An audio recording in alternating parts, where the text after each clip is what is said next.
Olá, você convive com pessoas transtornadas? Pessoas que são de difícil trato, talvez um pouco agressivas, ou pessoas que parecem que estão meio no mundo da lua, nunca estão ali, você quer falar com a pessoa não está ali com você? Isso é um traço muito comum que a gente vê em muitos lugares e irrita muito, deixa a gente meio sem saber o que fazer.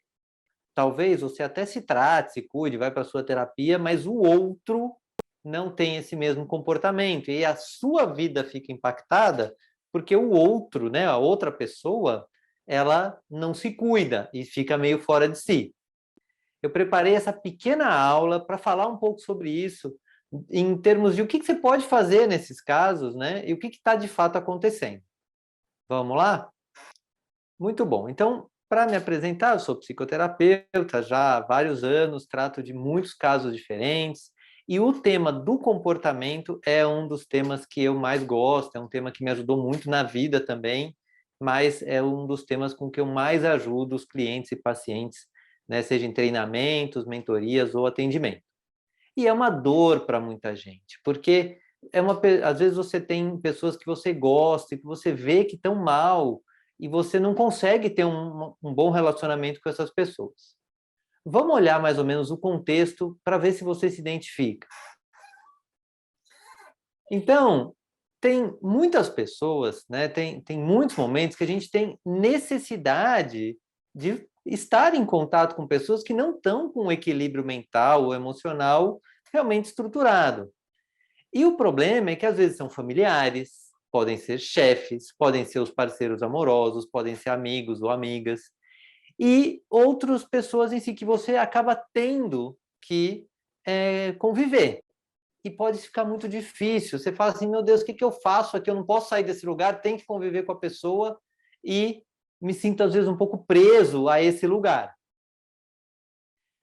E também, quando a gente é pai, quando a gente é mãe, os nossos filhos, por definição, são imaturos emocionalmente e vão se comportar de forma imatura. Então, como eu já disse, né, mesmo que você se cuide, faça terapia, o comportamento alheio pode nos gerar o que a gente chama de gatilhos estressores ou gatilhos emocionais que vão nos levar a comportamentos que são ruins para nós. Então, depois fala, meu, eu fiz isso aqui, me dei mal, porque o outro lá é meio descompensado.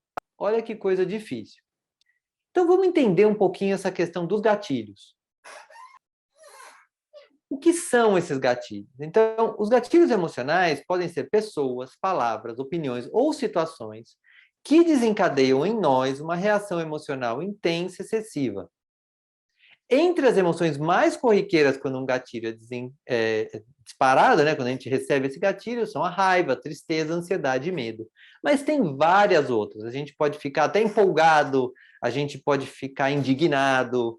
Quando tem um gatilho emocional, muita coisa acontece dentro de nós. E eu vou falar um pouquinho sobre isso, primeiro, do ponto de vista fisiológico, o que acontece dentro do nosso corpo.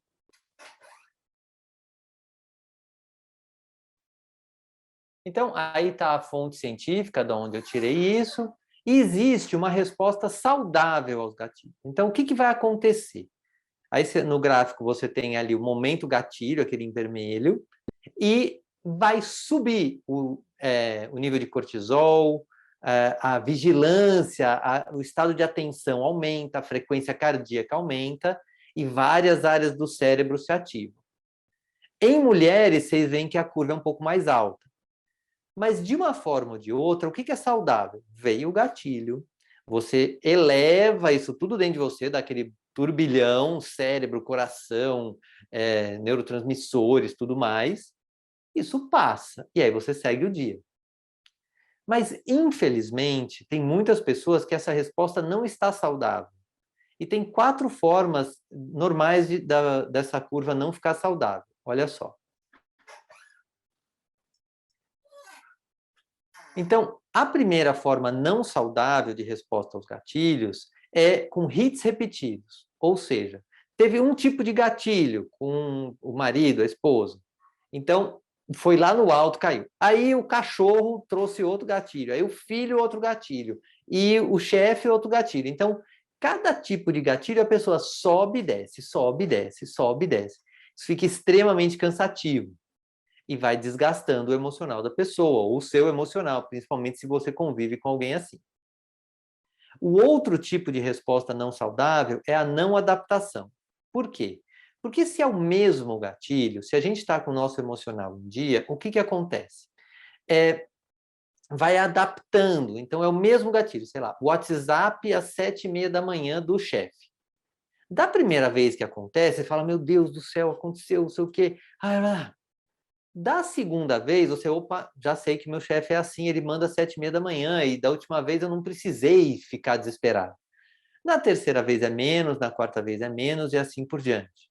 Então, para todo tipo de gatilho, se a gente está saudável, a gente se adapta. Mas se a gente não está saudável, ocorre o que a gente chama de não adaptação. Tem a resposta prolongada, que é quando no começo do dia teve um gatilho e você fica com aquilo até as 8 horas da noite, porque aquilo lá às 9 horas da manhã aconteceu. E existe também a subresposta, que é aquele tipo de pessoa que tenta abafar o gatilho. Não, não aconteceu nada, não aconteceu nada, tô bem, tô bem, tô bem, tô bem. E a pessoa não tá bem. Mas ela fica tentando dizer que tá.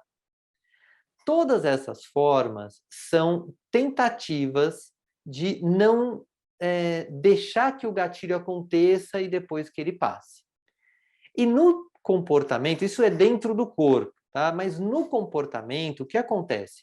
Quando essa onda vai subindo e a gente já está cansado ou a gente está estressado lá desde as 9 horas da manhã com o negócio das 5 da tarde, como a gente não sabe lidar com isso, tem 3 comportamentos que as pessoas usam para tentar como uma falsa solução. A gente acha que vai resolver, mas na verdade não resolve. Olha só. Então, nessa onda, tem muita gente que parte para agressividade, né? Que vai lá, bate na mesa, grita com alguém, depois até se arrepende, ou às vezes nem se arrepende mais, porque já acostumou a ser agressivo. A gente teve casos aí na mídia recentemente de pessoas que foram para um nível de agressividade fora do comum. Por quê? Porque alguma coisa estava fervendo no emocional da pessoa e a pessoa aprendeu a reagir, a resolver isso de forma agressiva. É muito comum para os homens isso, até porque em certos momentos o homem foi estimulado a não se preocupa com o que está acontecendo dentro de você, parte para a briga, mostra que é macho, etc. Então, para os homens isso é especialmente comum.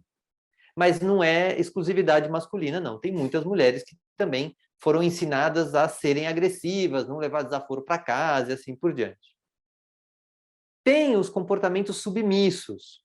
Por quê? Porque uma forma de tentar reagir ao que está vindo é se submeter. Tá bom, tá bom, tá bom, eu faço. Mas nessa submissão, a pessoa se sobrecarrega. O gerador do gatilho nem imagina que deu problema, porque a pessoa disse que ia fazer, tá ótimo. E tem as pessoas que se desconectam, que é assim, vou fazer outra coisa, vou sair daqui, sabe? A pessoa pode até estar de corpo presente, mas a cabeça está em outro lugar. Parece uma solução, mas não é, porque às vezes a pessoa precisava estar ali e de fato resolver o problema. Veja se você se identifica com alguma dessas formas ou se você identifica alguma dessas formas na pessoa que você convive e que está te incomodando, está deixando a sua vida mais difícil. Então, o que é importante nessa hora? Primeiro, saber se esse comportamento é patológico, se isso é uma doença. E na grande maioria das vezes não é uma doença. Não está classificado ali com um diagnóstico. Mas é um padrão de comportamento que foi aprendido ao longo da vida para tentar lidar com os gatilhos. Às vezes, desde criança, a pessoa já é agressiva, desde criança, a pessoa já é submissa, ou desde criança ela já é retirada, né? Desconectada ali do que está acontecendo. Às vezes, esse padrão mais retirado é que tentou ser agressivo, não deu. Tentou ser submisso, não deu. E aí vai para uma retirada, como falar, não sei o que fazer. E isso, quando é criança, tá ótimo. A criança resolveu assim. Só que na vida adulta, fazer isso pode ser muito prejudicial, e normalmente é, e não resolve nada. Mas é importante saber que isso não é, normalmente, na grande maioria dos casos, não é uma doença. É um padrão de comportamento que pode ser transformado. Então, o próprio termo transtornado para essa pessoa que te incomoda não é o ideal, porque muitas vezes essa pessoa não tem nenhum transtorno psicológico, mas ela tem padrões de comportamento destrutivos para ela e para os outros. E se a pessoa não cuida, né, o que acontece? Esses comportamentos podem sim levar a transtornos de ansiedade, depressão, bipolaridade, burnout e outras coisas. Por quê? Porque a pessoa não está de fato resolvendo as questões, não está pegando alguma coisa que estressou e indo ali resolver. Ela está usando o que a gente chama de defesas emocionais, que a pessoa está se defendendo através da agressividade, da submissão e da retirada. E o que fazer, então, né? Então, a primeira coisa é saber que cada pessoa desafiante na nossa vida, que essa pessoa que gera os gatilhos, ela vem para trazer algum tipo de aprendizado. Então, por exemplo, pessoas das quais a gente pode se afastar sem gerar conflito ou problemas, muitas vezes são um convite a um cuidado pessoal. Tem muitas pessoas que, se você pensar bem, eu podia me afastar, a pessoa não ia nem notar, não faz parte da minha vida, não é chefe, não é filho, não é marido, não é mulher, não é nada disso. Então, eu posso me afastar dessa pessoa, por que eu fico ali? E ali, às vezes, tem algum tema que você pode olhar, por que que você está ficando perto de alguém que te irrita tanto? Mas tem pessoas, às vezes, que não dá para se afastar facilmente. E aí é engraçado porque formam, às vezes, algumas duplas. Por exemplo, uma pessoa mais agressiva se relaciona com alguém mais submisso. E parece que funciona, porque o agressivo manda, a outra obedece e parece que está tudo bem. Mas isso, com o tempo, tem muito isso em relacionamentos de homem e mulher, ou casais em geral, porque parece que funciona, mas na verdade estão cada um numa defesa. E aí, se você é o agressivo dessa história, é importantíssimo você dar uma trabalhada na sua agressividade. E se você é o lado submisso, também trabalhe a sua submissão, porque isso tudo é defesa emocional. Depois, outra dupla que parece que funciona é o submisso com o retirado. Porque o submisso fala, tá bom, eu vou fazer. E o retirado, para não lidar com aquilo, fala, beleza, vai fazer, ganhei, saí de boa. Então, ele se retira e o submisso parece que também resolveu, mas o submisso se sobrecarrega e o retirado não lida com o problema que ele mesmo gerou às vezes. E o submisso topou. E o retirado com o agressivo, porque muitas vezes, se o retirado se retira de uma situação que o agressivo quer resolver, ele fica pé da vida. Veja se você não conhece alguém que sai fora da situação na hora que precisa resolver. Às vezes dá muita raiva. E o agressivo vai para cima, ou grita, ou fala, não, você não pode fazer assim, você está sendo isso, blá, blá. Então, esses tipos de comportamento, podem ter outras duplas aí, mas esses tipos de comportamento, em geral, não resolvem nada, aumentam uma sobrecarga emocional, uma tensão que prejudica demais a relação interpessoal com as pessoas com quem você convive. Então, é muito importante que você descubra o seu padrão e trabalhe sobre esse padrão, porque daí você tira a mão do outro, você tira da mão do outro a sua felicidade. Porque à medida que você vai trabalhando, vai saindo um pouco da retirada, se você é retirado, saindo da submissão, se você é submisso, ou se você melhora a sua agressividade, se você é agressivo, você vai tendo uma vida melhor. Por quê? Porque quando você muda um padrão de comportamento, você se libera, fala assim, eu tomo posse do meu comportamento. Então eu criei uma pequena frase aqui para você lembrar. Mudar o seu padrão de comportamento não é fácil, mas te dá autonomia para não deixar que o outro te tire do seu centro. O outro está me convidando a ser agressivo, ser retirado, ser submisso. Não vou mais, não. Quando você consegue mudar um padrão, a pessoa com quem você convive pode até continuar com os problemas dela, mas você agora sabe como responder adequadamente, ao invés de usar o comportamento defensivo.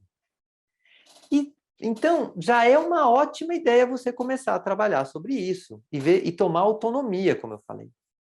E uma boa ideia também, se for possível, compartilhe essa informação com a pessoa. Então, se você recebeu isso de alguém, para pensar um pouquinho, ver o seu comportamento, porque esses 3 comportamentos geram muito problema no sentido a longo prazo. Parece que na hora resolve, mas a longo prazo afeta muito os relacionamentos, relacionamento de pai e filho. Tem pais, às vezes, dominados pela agressividade do filho, porque o filho é agressivo e a pessoa aprendeu a ser submissa, então ela continua submissa mesmo com o filho. E aí o filho não aprende o que aquele pai poderia dar. Então, é muito importante que você trabalhe e compartilhe isso com quem você acha importante. Agora, o trabalho de mudar um comportamento precisa de ajuda. Então, se você quiser ajuda, tem várias formas, tem desde programas de mentoria até terapia, tem várias formas que é possível te ajudar, você receber essa ajuda para esse tipo de questão e ter posse das suas reações emocionais e do seu comportamento. Tá bom? Então, se você gostou desse vídeo, comenta aqui, encaminha para os amigos, porque é muito importante que isso chegue ao maior número de pessoas, porque atualmente as relações interpessoais estão gerando muito gatilho. E sem essa informação, as pessoas estão ficando muito na defesa, nos comportamentos defensivos, e os relacionamentos que precisam ser melhores não estão sendo. Não estão sendo melhores no relacionamento e também para você mesmo, porque é muito gostoso se livrar desse tipo de reação emocional e comportamento defensivo, tá bom? Qualquer dúvida, vai ser um prazer te ajudar, é só me contatar, tá aí meu site, meu WhatsApp. Até o nosso próximo vídeo.